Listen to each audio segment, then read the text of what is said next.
All right, let's get started. Welcome and thank you for joining today's webinar, How to Use a Least Privileged User Account Strategy to Balance User Empowerment and Security in a Windows Environment with Derek A. Smith. You're also joined by Jason Silva from Beyond Trust, who will run through a brief overview of PowerBroker for Windows towards the end of the webinar, so please stick around for that. My name is Sarah, and I am your host today. A kind reminder to please submit your questions via the chat box in the GoToMeeting console anytime throughout the webinar, and we will cover your questions at the end during our Q&A time.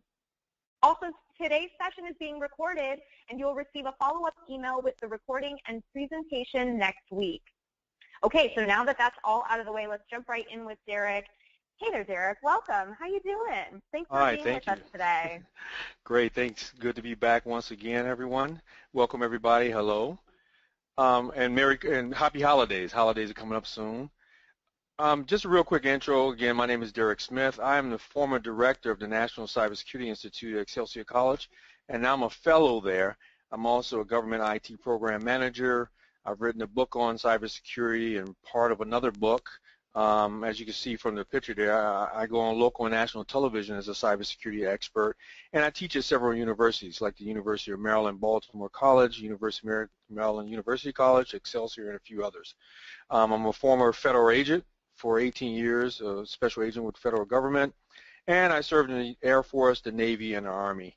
I have 9 college degrees, so I have quite a few degrees in this stuff. So I speak from an educational background as well as practical knowledge around IT security. That is my main specialty. So with that being said, I want to dive right into the material, how to use a least privileged user account strategy to balance user empowerment and security in a Windows environment. That kind of gives you an idea of what we're going to talk about today. So basically, what I'm going to discuss are issues and concerns that organizations like ours have or might face when they apply what's called a least privileged user account approach to their computers that run Microsoft Windows type products. Okay, I'm going to cover things like what the least privileged user account approach is, risks associated with administrative privileges. I'm going to give you a definition of principles of the principle of least privilege, definition of this approach. I'm going to call it LUA from now on because we're going to say it quite a bit. Benefits of this LUA approach, how to implement it, and then we're going to talk about, again, a product that we have that we think will be very, very useful for you if you have a Windows environment. So let's get started. First of all, we know that recent advances that we have in our devices and our networking technology and all those type of things have brought great or enormous opportunities to the various organizations out here of all different types of sizes. But unfortunately, as we all know, because we're all professionals here, is that when there's a connection between a computer and any network, especially the internet, it's going to give us an increased level of risk from things like malicious software, external hackers, all those type of things that's going to be able to target our systems, old and new. There's going to be new things that we don't even know about. So a significant factor that we have that increases the risk from these type of malicious activities that I described is a tendency for organizations like ours to give users administrative rights to their client computers. And I'm going to talk about some of the reasons we do that, but it opens up a whole nother can of worms for us. So when a user or an administrator logs on with these administrative rights, any programs that they run, like their browsers, their applications that they're using, email clients, instant messaging, you name it, those things too are going to have administrative rights. And if those programs actually activate some of that malicious software that gets on there, that malicious software can in turn install itself on our system or our network. It can manipulate the services that we have, like our antivirus programs, and it can even hide itself from our operating system through rootkits and things like that. So the users end up running this malicious software unintentionally and unknowingly, and then they've compromised our system, right? So this is one of the reasons why we want to have more control over that Windows environment in the number of ways that I'm going to recommend and talk about today. So first of all, let's take a look at what administrative rights actually mean on your computer in the first place. You know, and what is it? Well, mainly in this Windows environment. Okay, so first let me begin by saying this. When we're using our standard user accounts to perform those day-to-day activities that we do at work, like managing our email, using that web browser I talked about, when we communicate using instant messaging and things like that, we know that when we do it from using a standard user's account, it's a lot more secure practice than using an account with administrative privileges, of course, to do these same tasks. It's also less expensive for us to do that. And why is that? Because isn't this approach going to be less convenient, more, well, we would think it would be less convenient and more time consuming, but it's not, because if that computer that you're using is never exposed to the malware in the first place, or malicious users or external attackers in the first place, then maybe it wouldn't drive costs up for us having to mitigate the problems that we have. Okay? So going to this slide that I have in front of you, what does administrative rights mean to us in the first place? We have a couple of things here that I want to discuss. First of all, when I talk about the term administrator account and I talk about administrative rights, they're going to have similar meanings when we talk about a Windows environment, but they're not actually identical. They're not absolutely the same type of account. Now, it's going to be possible that when we have a user who don't belong to the built-in administrator group that's within Windows, they can be assigned user rights that's going to enable them to perform some advanced administrative tasks. Okay, and I'm going to talk about that a little bit as we go on. So those people are going to have these somewhat, or I'll call them effective administrative rights, because I'm going to talk a little bit more about that in just a second. That's going to enable that user to perform various administrative activities, right? So what are some of those administrative rights that I'm speaking of? So when I talk about built-in administrator rights or a built-in administrator account and an administrator group, it's kind of self-evident what they are, but I'm going to get a little bit more deeper into it. So when I say effective administrative rights, as I just mentioned before, in Windows, they're going to be permissions that can be configured on the different objects that you have, including your files, your folders, your printers, your registry keys, and things like that. And the default permissions on most of the system's objects that we have are going to grant full control to people who are assigned to administrator group. So Windows is going to also utilizes user rights in order to try to determine what system operations a specific user group, well, not a specific user or a specific group, should be allowed to perform or allowed to use on your network. So some of the system operation settings that we're going to have that we can put out there are going to be moderately risky to our organization, right? And those are going to be granted to all the accounts that belong in that user's group. But luckily they're in the user group, correct? Because they're in a user group, they're not going to affect too many different things. But I'll talk about that in a second. So we have things like recover a computer from the docking station or allow log on locally, those type of settings that are going to be assigned to that user group. So access to those more risky settings that we have are going to be limited to groups and accounts in which the standard users are not going to be assigned. At least they should not be assigned. I hope you haven't assigned them in your organization. However, those settings that we have are still not going to be equivalent to those with administrator rights.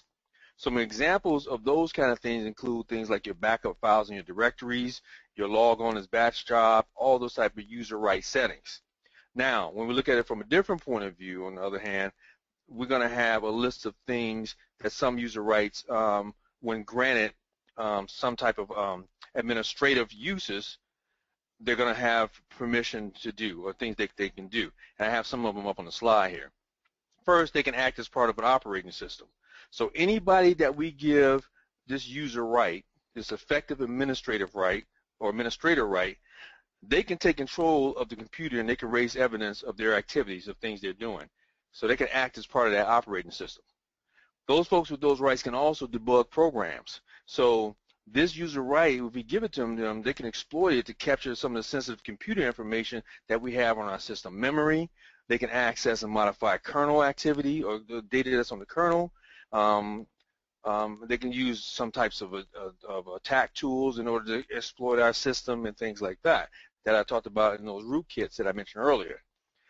Number three, they can load and unload device drivers. So device drivers run as highly privileged code on our network, right? So a user who has this user right could unintentionally or intentionally, but unintentionally install malicious code that masquerades as device driver and then give them some control of our device. They can restore files and directories. So anybody with this user right can restore sensitive data to a computer and overwrite data that's more recent. Okay, and what does this do? If you're in the IT security, this can lead to loss of some of the important data that we have. It can lead to data corruption. It can even lead to some denial of service type of things. So we have a malicious attacker come into our network. They can overwrite our executable files that's used by our legitimate administrators, and then and that can include granting themselves elevated privileges. And this is what this thing is all about, making sure that the folks have least privilege and least access to the information. But now through this, they have elevated privileges. So they can also compromise data. They can go and install backdoors, and on and on. And the last thing is they can take ownership of our files and our other objects. So if they have this right, they can control any of the objects that we have on our system. Okay, regardless of the permissions that we put on that object, and then they can make changes, any changes that they want to that object.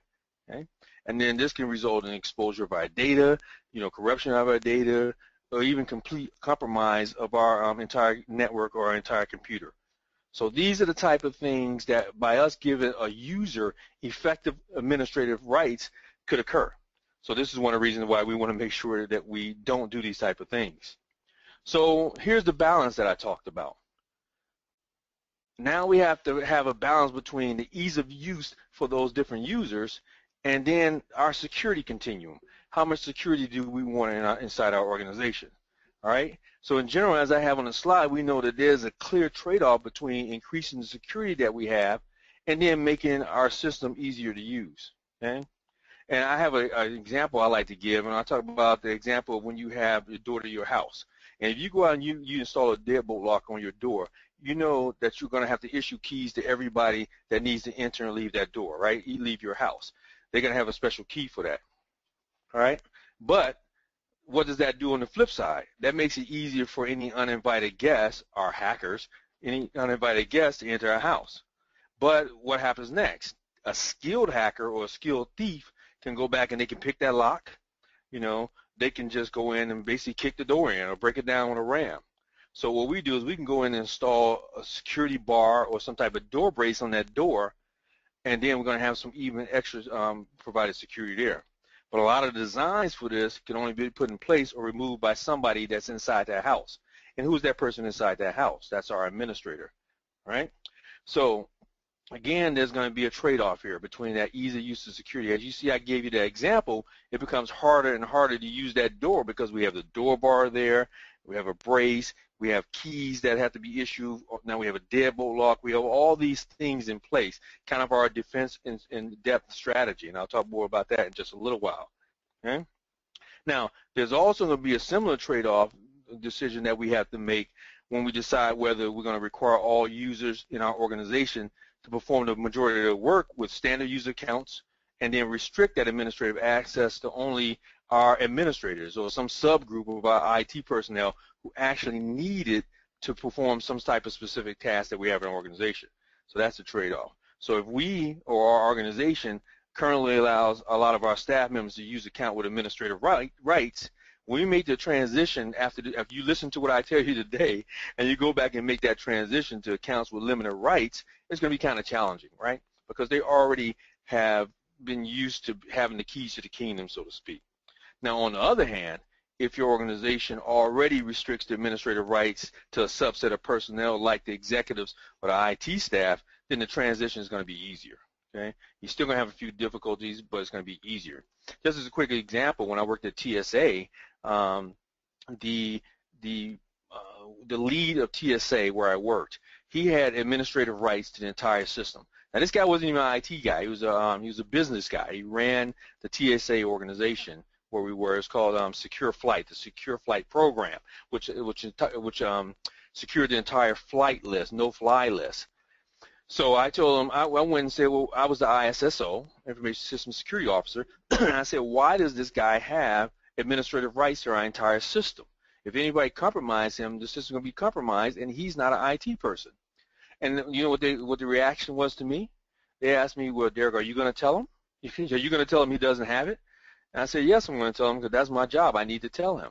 You know, nobody wanted to go to him and take his administrative rights away, even though they knew that this was a bad thing. So of course I went to him, and once I explained to him why it was bad, he had no problem with it. You know, he's like, I didn't ask him to give me administrative rights in the first place, and he understood the risk that came along with that, and he'd rather give that up than to take that risk. Besides, he never went into it anyway. He had no reason to go into it. Okay?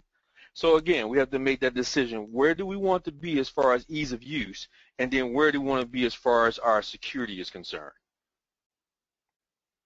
Now, let's talk about this least privilege account theory in the first place, and what it is that we're trying to accomplish and what it is we want to do. Now, I'm going to get deeper into it in just a second, but as I said just a slide or so ago, is that we're looking at a defense in depth strategy.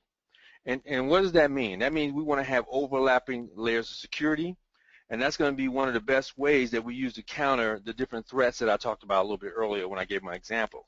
Now, we're going to have what we call this least privileged user account approach, where it's going to ensure, well, it's going to be an important part first of that defense in depth strategy, and that's why I mentioned in the first place.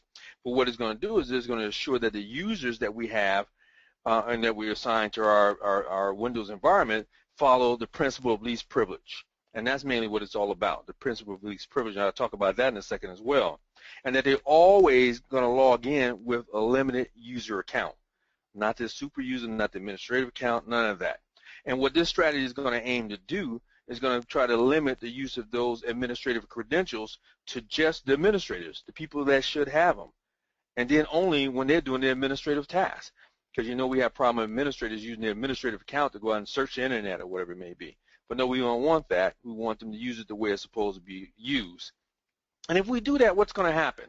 Basically, if we use this LUA approach that we have, it's going to significantly mitigate the risk that we have from malicious software and accidental incorrect configurations of our systems in the first place. Okay? So because, well, let me say a however here.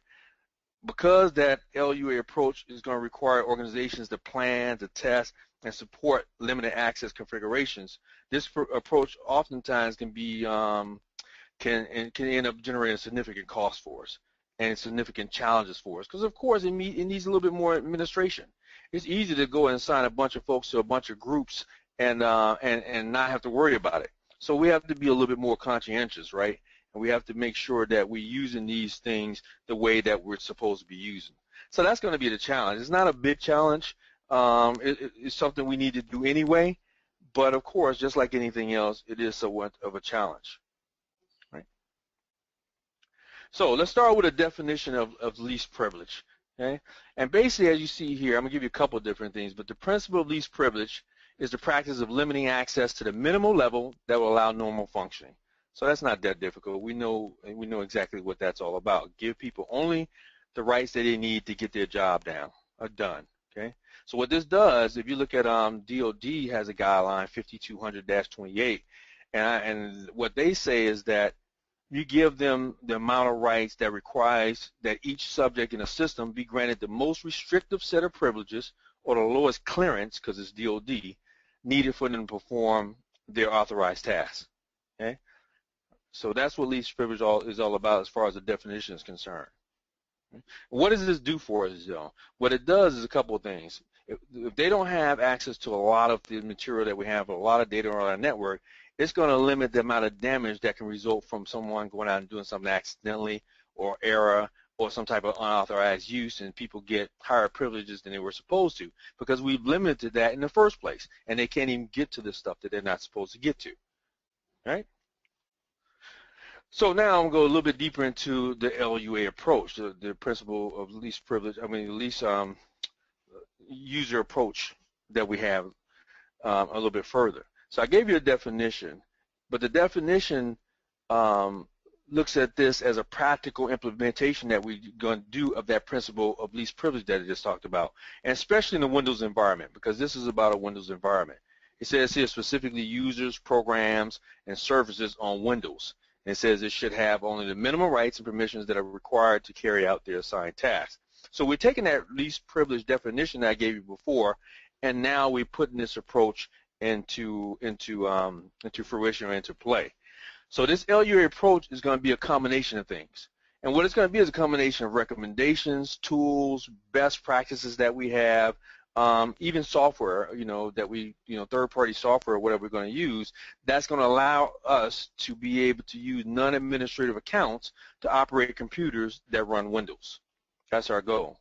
So this approach is going to require our organizations, if we're the security people, it might require us to go back and reevaluate the role of computers and the level of access that the users should have to those computers in our environment or in our enterprise. What it's also going to do for us is also going to address both our strategic goals and our day-to-day considerations that we have for from operating under limited user accounts.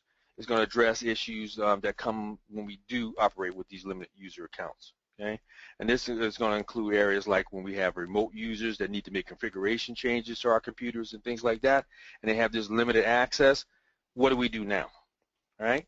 This approach is also going to apply to applications, application development and testing. What applications are we going to allow to run in our Windows environment? So when we have developers, and even when we have our testers, because they have access as well, they're going to typically log on to our computers, or I'll say their computers, with accounts that have administrative rights, right? Their testers, their developers, they have accounts with administrative rights. And what's going to happen is that and let me take a step back. I hope I don't want to offend any developers that might be on the call, but oftentimes developers are thinking about usability and functionality of a program and making sure that it's working. They don't so much think about the security aspect the way we do as security professionals. So therefore, that configuration can result in developers releasing compiled programs that require elevated privileges to run. And then we could easily have a compromise from a mistake out there. Okay, so rather than redesign the application to work correctly, the developer is often going to have some type of security workaround in order to do his job, like placing user accounts in the local administrative groups, or granting full user control to Windows system folders, or whatever it is they may be. So what happens is that when we put this LUA approach in place, it's going to go back and counteract the tendency for us to simply go out and grant administrative rights and permissions to every user or every program that requires access to a resource. Okay? So when we have programs, applications, and people that go out and follow the principle of least privilege, it's going to make our entire network, our entire system more secure. It's a good security practice. Okay. So first, before I do this, look at LUA, you need to generally kind of understand the principles behind, understand Windows accounts and how they work, and I go over this rather quickly. So to understand the principles behind this LUA approach I'm talking about, you need to be aware of the differences between administrative and non-administrative accounts in Windows. And you need to know how Windows starts and run programs and things like that.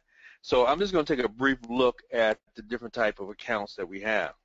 Now, computers that run Windows maintain an autonomous security database in their security accounts manager in some forms of Windows, some types of Windows. I hate to say I'm not up on Windows 10 that much yet. So this SAM, we call it, a security account manager, is going to be responsible for storing the local user and group information, and it's going to include numerous default groups. So we're going to have our administrators, and they're going to have complete and unrestricted access to our computers, as you see here. We're going to have our power users, and they're going to have more limited administrative rights, such as sharing files and installing local printers, changing the system time, whatever it may be. But these power users also have extensive permissions to access files that's in the Windows system folders. We have our users, and they're going to have limited user rights, and they're going to be prevented from making accidental or intentional system-wide account changes because they have a limited account. Limited access because they're users. And then we have a guest, and those guests have even fewer rights than those limited users. Okay? So our user accounts are going to be granted their rights to membership in some type of group. The administrators, the power users, all through the administrative rights we give them in various groups. Now, when we log on, folks go on, they log on, they have a logon process, okay? And they log into these different types of administrative groups that we have, or different groups that we spoke about just a few minutes ago. So this kind of process, they authenticate as either an administrator or they're going to authenticate as a user. And as you all know, when they do that, it's going to give them certain type of privileges that they have or certain types of access that they have. Okay, I won't break it all down and talk about how it happens technically. So we have this LUA approach that I spoke to you briefly about, and there are some benefits that we have that I want to talk about when we use these type of accounts. Let me just I want to make sure I did cover. Yes, okay, I did cover it. All right.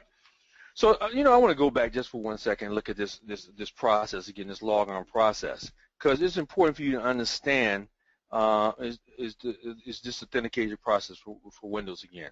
So when a user go in, they log onto their computer, that operating system again is going to authenticate that user credential, and they're going to start an instance of a Windows desktop, right? Because we're using Windows. So this desktop is going to run with the user security context with the logon user rights that they have and the permissions that they have. So when that user goes out and he starts that program, like Microsoft Explorer or whatever it may be, the program is also going to run in that user security context. What I mean is as an administrator or as a user. So I have here they're going to authenticate as an administrator again or as a user. So I just want to look at that just a little bit further. So if they authenticate as a member of the local administrator group, that desktop that they have and any programs that user starts is going to run with full access rights and permissions of the administrator. And I talked about that. So those people are going to have things like to install, start, stop services. They're going to be able to create and modify registries. They can replace operating systems files if they want to, terminate process. They can even control our firewall settings and other types of security mechanisms that we have in place. So that's going to be very important to note that if we end up giving somebody those rights, those are the type of things they'll be able to do. Now, if they authenticate as a user again, they're not going to be members of that administrator group, and they can only access a significantly reduced number of resources that we have out there. So they can view the status of services and device drivers. They can create, modify some registry settings. They can run programs, of course, view running processes. They can view the firewall settings, maybe, but they won't be able to change them. So this is very important to make note of that. So limited users, now I talked a little while ago about limited users and having a little bit more rights. Those limited users can still carry out tasks that are required to do their jobs, and so these people that don't have administrator rights, like such as attaching to the wireless network and installing plug and play and things like that, maybe even change a few desktop settings, but they're not going to be able to get the full keys to the kingdom. And so this LUA approach don't seek to limit their abilities. As I said in the title, they want to balance those out. They want to reduce those risks by limiting the accounts that have administrative rights, but still allow you to do some of the things that you need to do in order to do your job. Okay. Now let's get to those benefits I was talking about using this approach. So this LUA approach that I have is going to provide a number of benefits to your organization, no matter what type of organization you have. And it's also, in addition to reducing the risk that we have from attacks by that malicious code or those hackers that I talked about earlier, it's also going to be able to do these things: increase your security, increase manageability, increase productivity, reduce costs, reduce piracy and legal liability. So I want to just cover those just briefly so we can make sure we're clear on what I mean by that. So when we look at increased security, using this LUA approach is going to be one of a number of different types of security measures that we can put in place. Remember I talked about defense in depth? So we can put these different security measures in place that's going to be able to help us protect our organization, protect the different assets, protect our network from exploitation by attackers. Okay? They're going to look to try to compromise our network and escalate their privileges, and we want to make sure they're not able to do that. Now it's going to increase manageability. So by us having standardization in our organization, we'll be able okay. Windows is going to provide us the potential for us to customize our operating system configuration. So if our user can log on with administrative rights, they can often succumb to the temptation of changing some settings. Like I'm having a problem with my computer. I don't want to call the help desk. I'm just going to go ahead and change this on my own because I can. So we want to be careful about that because that action alone could lead to quick compromise of our computer. They don't know what they're doing. They can do something unintentionally, and folks are always on the lookout for how they can get into our systems and escalate their privileges all again. So quickly we could be compromised because all the network connections that we have, even the trusted networks, should have the protection of some type of host-based firewall, but now they have access to these type of things. Okay? So we don't want these user-initiated changes out there. They can end up for more calls at our help desk and, of course, compromise of our system. I say it increases productivity. So as we know that when we have computers, we have enormous when we came up with computers, let's say, we had an enormous increase in our productivity for organizations. However, those computers require some type of proactive management to maintain this productivity advantage that we have. You know, it's funny how the more that we brought security in place and the more the internet came on, it enabled us to do many things, but it also became detrimental in many ways that could harm productivity, like denial of service or a system being shut down. Okay, so if we have our organization and users depend on our computers to do their job, us as IT people, we as IT people need to minimize the likelihood of one of those disruptions I talked about coming. So by doing that, that's how we end up increasing the activity. Productivity. We maintain productivity through the maintenance of our clients' computer configurations that we have, security configurations, all those type of things. Okay. Now we know that lost productivity can occur when that malicious software takes over our computer. All right, and by not allowing that in the first place, now we've increased that productivity. Of course, I talk about reduced costs. So although we have the maintenance I just spoke of the different types of multiple client computers we have, we know it's not cost-free. And we have to look at the factors that's going to increase our costs, like, you know, having unique or untested combinations of hardware and software on our computers, or unknown changes in our operating system. Hopefully you're not doing that. You have a change process in place, but that can make things hard for us. You know, licenses not installed and all that kind of stuff. And then it reduces piracy and legal liability issues. We can do this. Well, first of all, let me start with this. You all know we have a lot of regulatory type compliance obligations for most of the organizations out there. And one of those is to prevent illegal use of our company equipment by our employees. So these obligations require us to take action when employees knowingly or unknowingly do something wrong. So we have to. So if we implement this LUA approach, it's going to significantly decrease that because they don't have the rights and the access to do certain things that's going to get us in trouble. Right? Good. So risk, security, usability, and cost trade-offs. So with all this that we're speaking of, like a lot of different approaches that we can take to network management, things like that, when we adopt this LUA method, it involves us making a business decision. We have to weigh the trade-off between our risks, our security, the usability for our employees and our other users, and the cost that's going to be involved. So when we properly implement this LUA approach, we can do several things. We can reduce risks, we can increase security, we can impact usability, and we can reduce administrative costs. Okay? Any connection that we have to our computer is going to have some type of element of risk, especially when we connect it to the internet, right? So the only way to remove that risk is either to completely, disconnect our computer from the network, or put some type of security things in place. Okay, security measures in place. Most of us are going to agree that the business benefits are going to outweigh us coming off the grid, so to speak. So we pretty much can't do that. But what we're going to do is we're going to go out and we're going to use this LUA approach to try to significantly reduce the current and the future risks that we have or that results from programs running with administrative rights. So that's one of the things. Of course, it's going to increase security, as I spoke of, because the LUA approach is going to provide, least privilege. It's going to increase our security. Okay, so the trade-off that I spoke about is going to reduce the freedom for users to make configurations to their computers, configuration changes, but it's not going to necessarily reduce usability. Okay, it's going to be actually a good thing that we have. So it's important for us to understand that this LUA approach I'm talking about is not going to provide a complete security strategy. Again, this is part of that defense and depth strategy that I talk about. Okay, and then it impact usability. So again, this approach is going to prevent users from administering their own computers. I talked about that a lot, but it's not going to keep them from using them. Okay, some restrictions there, but you can still do your job. All we're doing is removing administrative rights.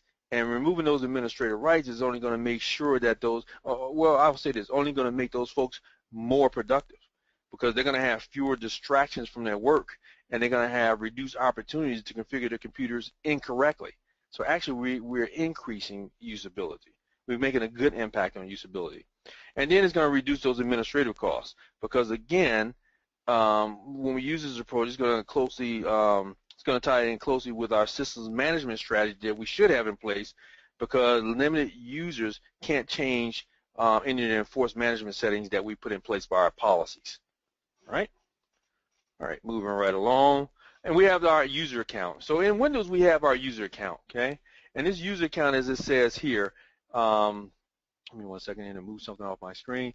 Okay, so user account is a feature introduced in Windows Vista, I don't know why I have Vista there, but Windows that can help you stay in control of your computer by informing you when the program makes a change that requires administrative level permissions. So it's going to, if you see down below, it's going to pop up. You can turn it on and off. It's going to pop up and it's going to tell you that somebody is trying to make a change. Forgive the old slip up there. But it's going to tell you that someone is making a change. So it's going to give you a little bit of control over some of the things that you can do and hopefully try to prevent users from making mistakes that we don't want them to make. All right? So how do we take advantage of using least privilege in our organization in the first place? Okay? And there are going to be 3 basic approaches that we can use to do this. So depending on the version of Windows that you're running, there are going to be options that you can use to take advantage of the different concepts that I've been talking about so far, and I'm going to continue to talk about. So here's one of them. Number 1, the least secure approach is going to be to log on to your computer using an account with administrative privileges, as it says here, and then rely on that UAC that I just spoke about to drop those privileges except when needed. So you'll log on, you might have this elevated privilege, but once it's not needed anymore, it goes away. This is called admin approval mode. And while this option might be suitable for us managing our servers and things like that, though, it's going to be a poor choice for us managing regular user computers because those, when hackers go out and they develop malware and things like that, they might be able to trick that user into approving their UAC prompts that they send them. They're gonna social engineer them, or those users might become tired of using those UAC prompts and they simply accept them all. They don't pay any attention. They accept everything that comes through. So it's not an effective way to manage this. Okay. Number 2, a more secure approach is going to be to log onto your computer with a standard user account and elevate to administrative privileges only when you need to do so. Okay, and this is referred to as over-the-shoulder elevation, as it says. Well, it's over-the-shoulder elevation. What it does is it requires the entry of some type of credentials for an account that is a member of a certain administrator group. So in order to get those administrative rights, they're going to have to log in with those credentials. Okay. Now this action, action is going to happen. It's going to be completed by some other user typing over the shoulder of the standard user. Basically, is what it sounds like. Okay. Now it's still going to be somewhat risky to do this because the malware again can mimic those UAC prompts, and then it's going to collect passwords for administrator accounts. It's going to allow a bad guy to get in. So dropping down to number 3, the most secure approach for us is to log on to our computer with a standard user account, but bypass the UAC. So instead of elevating applications on the current desktop section, you use some type of feature. I got the fast user switching feature in Windows, but some type of feature that's going to open a new desktop section with a dedicated administrator account to perform the administrative operations. Right? So these are our 3 ways that we can take advantage of putting some type of least privilege strategy in place that's going to kind of limit what it is that users can do on their own so they can't go in and mess things up. All right. When we're going to do this, we have to have some implementation considerations that we I guess have in mind, or things that we want to do to make sure that we're doing this correctly. And I have some of them right here on the screen here. So we're going to implement the LUA approach.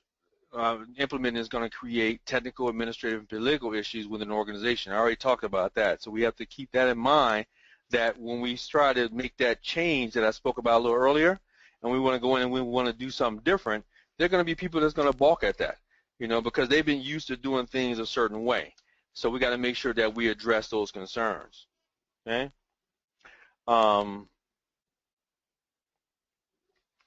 we're going to look at things like, again, who's going to have control of the computer I have here? Who's going to be able to install hardware? Who's going to install programs? Who's going to run programs? On and on. Who's going to do updates? Who's going to configure the cost and all those? And I won't go into each one of those individually. I plan to, but I'm going to not do that for time's sake. I'm going to keep us moving. Another thing, I'm going to continue with the implementation process here.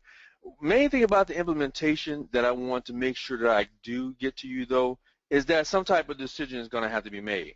Some type of business decision is going to have to be made on how do we do this and how do we make this conducive to what people need to actually accomplish on the computer. You know, that's also going to be safe for our business. Okay. Now, how do we do this? It's going to be essential for us, not just us security folks, but us as an organization, we to go out and then make sure that we get somebody that's high ranking, not just high ranking, but also technically educated to sponsor our project. So we're going to make this LUA change, to follow this approach. We need a sponsor, okay? And that sponsor needs to go out and he needs to be able to educate his fellow management about the growing threat that we have from all the different things that can happen should we not do this type of strategy, you know, and of course they're all about cost and how it can save them costs, okay? And then if that education don't provide a forceful enough argument, we need to highlight the issues of the legal liability that can result from unintentional installation. That always helps. There's a lot of stuff in the news right now, and explain how the tools that we can put in place, we're going to talk about the tools in a minute, can actually address any type of concerns that they have. Okay, so user education is going to be very important. Well, management education, but also user education is going to be very important because the users are also going to feel threatened. They're going to feel threatened by any attempt that we make to remove control over what they see as their computer. You know, even though we say the company owns the computer, this is my computer, and they might take steps to try to disrupt implementation of our LUA approach. Right, so we have to make sure that we message it correctly for them as well, in order for them to in order for us to actually take advantage of this and put it in place. Okay. As I said, we want to limit those administrative credentials. We want to provide effective security when the users log on with administrative rights. I need to deploy tools that's going to minimize the risk of running programs as an administrator. I want to ensure that anything that's internet facing, like our email browsers, applications, instant messaging, all those align. Align with our policy by having limited user rights. And I want to monitor computers for unapproved administrator usage. And if I see that, of course, I want to correct that problem, and I want to make sure that we take that away from them. Okay. So and the main thing is if I'm an organization and I'm not able to implement this LUA approach in full, it's going to be possible if you mitigate the risk for running programs or applications with administrative rights by ensuring that any programs that access network resources always run with limited user rights. And that's what I'm doing here on this slide when I explained that to you. Okay. Now, this approach does not comply with the principles of least privilege per se, but it is going to offer us some benefits, some type of benefits, and it's going to be better than simply allowing everybody to run all the programs with administrative rights that they want to. Okay, so we want to make sure that we look at these things I have here, these different types of effective security measures, and possibly put those in place. Okay, now, I guess I want to, in my section here, we're looking at what I have here on the slide here. Basically, what I did is I want to introduce you just briefly to the principle of least privilege, and especially down to the user level. And I want to explain to you how implementing, this LUA approach that I have is going to be able to go out and improve your security on your Windows network or your Windows environment. And it's going to do it right away, okay? And it's also going to lower costs for you, and it's going to reduce the risk of you getting type of malware infections or hacks based on what your users are doing. And even if you are hacked, it's going to limit your impact of those hacks because, again, they won't be able to get any higher than that user have. So only a small group of users should have those administrative rights. And if they do have those administrative rights, they need to have a compelling reason or argument as to why they should have them. Okay? So with that being said, I want to bring my partner on, and he wants to tell you a little bit more about how you can deploy this least privilege methodology and some things he can use to help control that.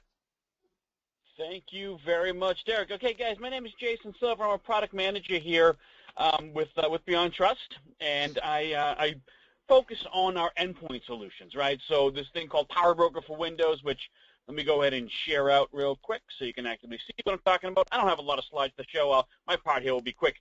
We have PowerBroker for Mac, and then, of course, we have Endpoint Protection Platform, which is our AV.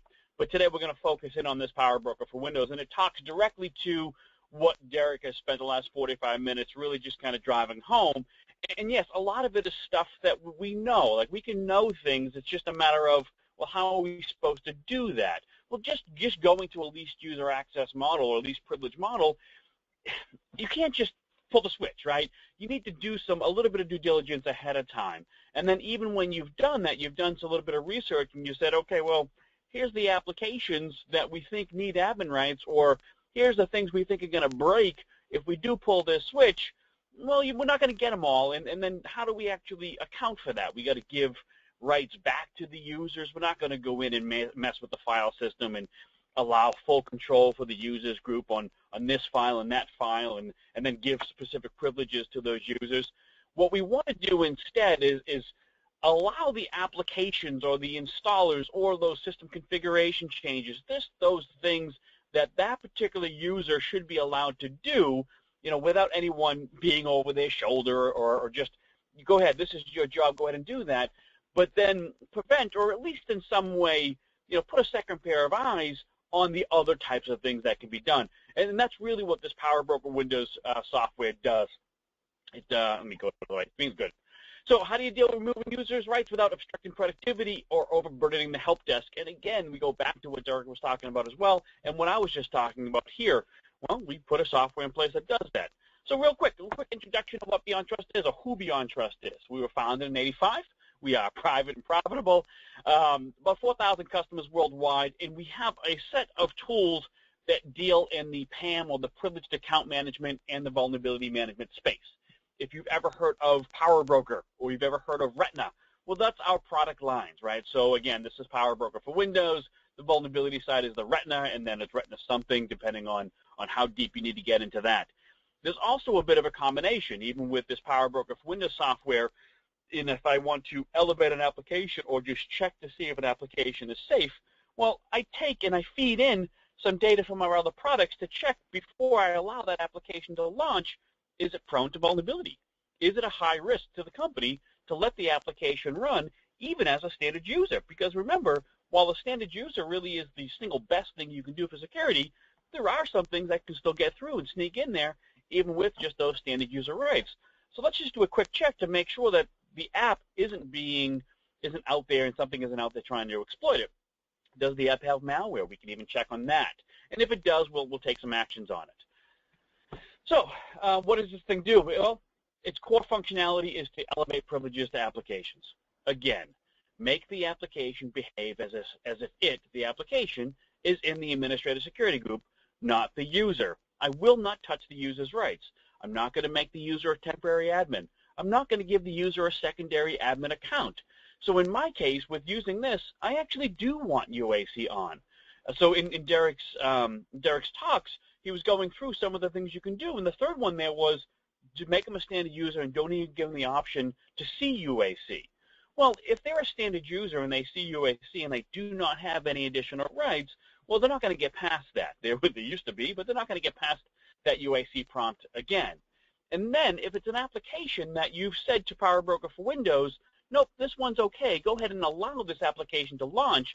And by the way, these are the very specific rights that are needed for that app, because we track that too. They won't see the UAC prompt. So what you get is the best of both worlds. They only see UAC when they do something outside of their routine, the things that they weren't supposed to do, or to be more benign, the things we didn't realize ahead of time that they should have been able to do anyway. And then, of course, we'll just enforce this least privilege model. We need to be able to track and control, like I said earlier, what applications are even already there or in the future try to get on there that have some kind of known vulnerability. We have the database. We know because we have a tool that does a full scan. And like I said, we'll take a piece of that tool and give it to your PowerBroker Windows license. So as applications are being launched, we do a really, really quick check Is it in the database? And if it is, this is the severity. Based on your tolerance for that type of risk, the app will launch, it will be denied, or it will be launched with even elevation if it still needs to.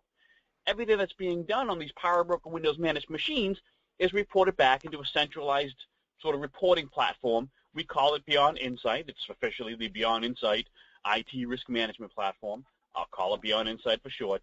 And it's going to tell me, hey, here are the applications that people are launching that are requesting elevation. So even if I do have admin rights, and when you start off, that's how you would start off. You'd leave me keep those admin rights. Or if you've already dropped them, go ahead and keep that too. But it's going to report back and say, here's the apps that are most likely to break.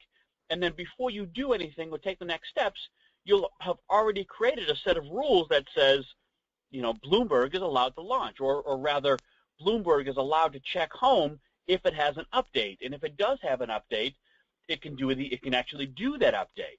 I'm still a standard user, but the app has the rights it needs.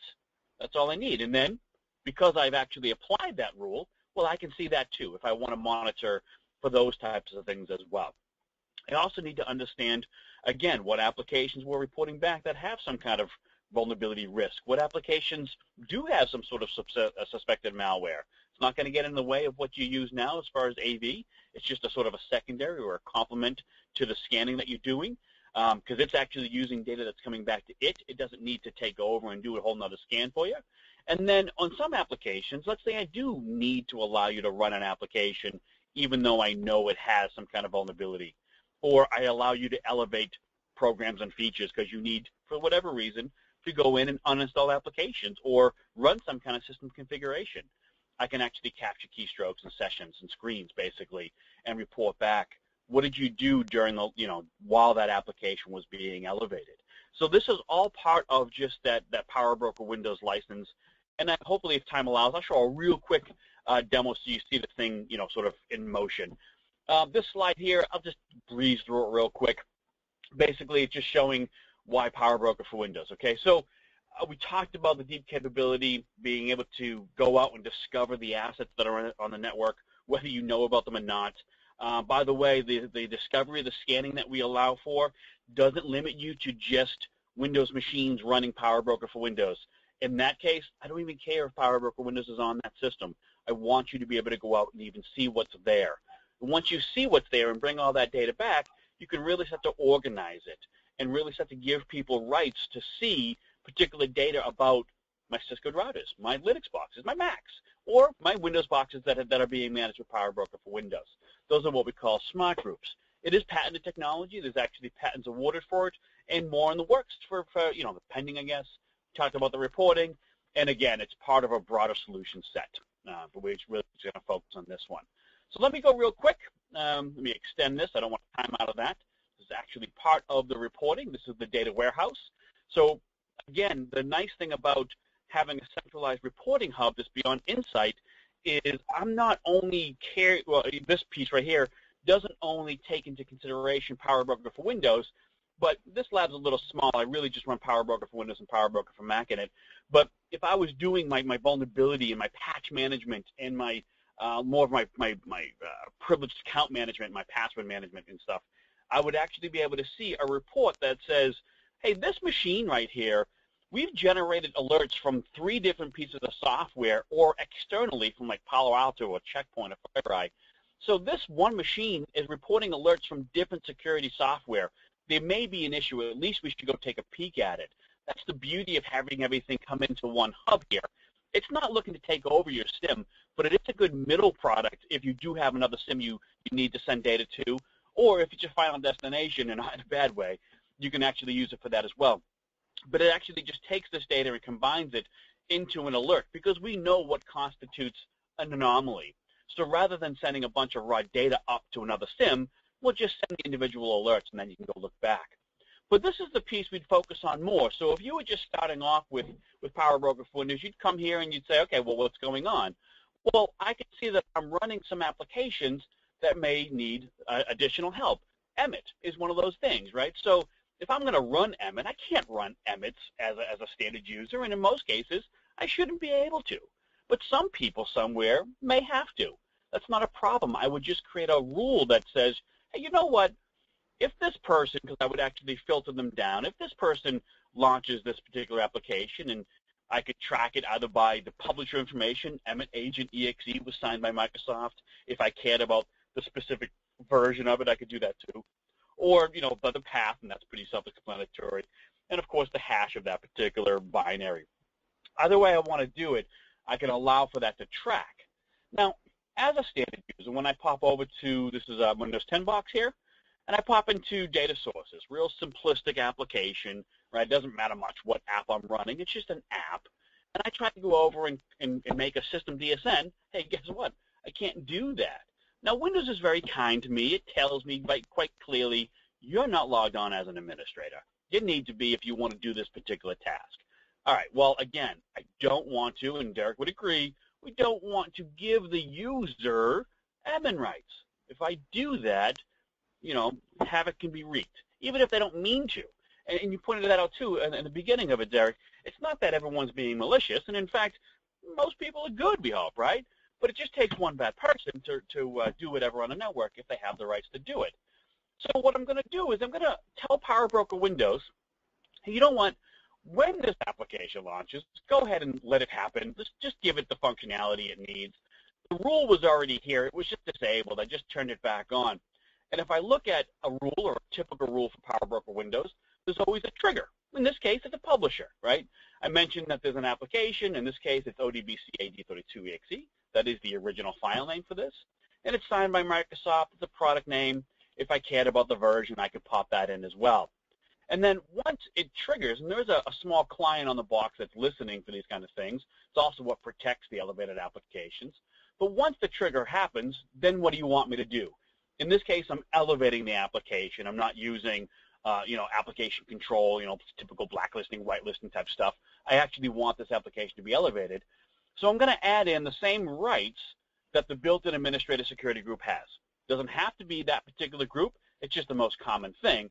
Well, after that, now that the rule is actually turned on, because I'm using group policy today, I could have been using non-group policy. I could have been using web services to get policy down. But in my case, I'm using group policy, which would update on its own in the background. And as this is updating, just as a point of reference, if anyone on the phone is familiar with group policy preferences, well, we made those.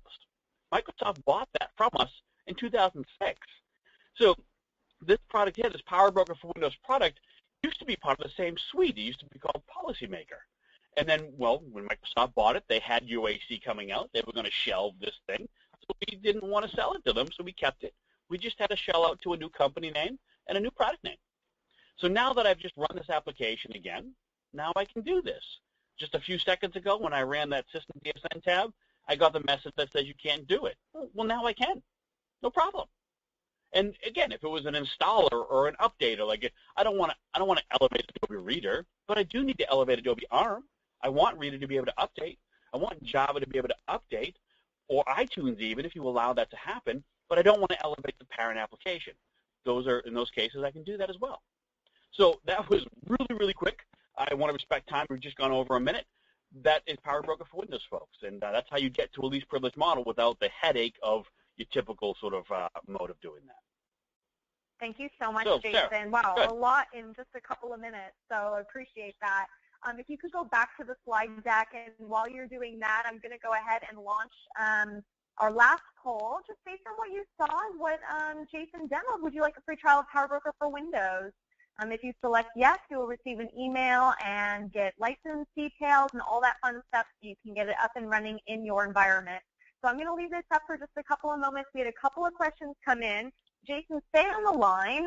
This came in. Got it. Can PowerBroker for Windows track applications, services, et cetera, that may be started or launched in a non-interactive, non-user initiated fashion, like malicious software? So it can track non-interactive software. It won't be able to touch it at this point. There is some things in the works, though, based on some of, again, we like to integrate other products. So we have an AV product, an anti-malware product called EPP. Part of what that does is it tracks applications while they're in memory. We're actually going to take that functionality and give it to PowerBroker for Windows. It will never be an AV tool, okay? I don't want to do that to you. But there are pieces of an AV-like tool that fit very well in the Power Broker for Windows. So next year, what you'll see is things like buffer overflow protection or activities we know to be malicious. We'll track them on an application, and even while it's running, regardless of who owns it, if you want us to, we'll be able to kill it, or at least report it. Great. I'm going to go ahead and close this poll. If you haven't voted, please do so real quick. Closing in 2 seconds. Okay, thank you. And Jason, could you go to the last slide? It is just announcing tomorrow's webinar. And, you know, this is the last one of the year, you guys. So thank you to everybody who has been attending our webinars all year long. We try to provide you guys with really rich content from a variety of experts and speakers on a variety of topics. So join us for our last one tomorrow. Advanced infrastructure hacking, some neat, new, and ridiculous hacks. Should be really fun. The bit.ly link is listed here, so look for that. You can always find it on our website as well. So with that, a kind reminder that you will receive an email with a link to the recording and the presentation within 2 business days from now. It will come from communications@beyondtrust.com, so be on the lookout for that follow-up. With that, I'd like to thank Derek and Jason for presenting their insights with us today. Thank you both very much. It's always such a pleasure working with you guys. Thank you. And everybody have a wonderful rest of your day. Thanks again for joining us, and we will see you at the next one, hopefully at the last one of the year. Take care, you guys. Goodbye. Thank you. Bye-bye. Happy holidays. Thanks, guys.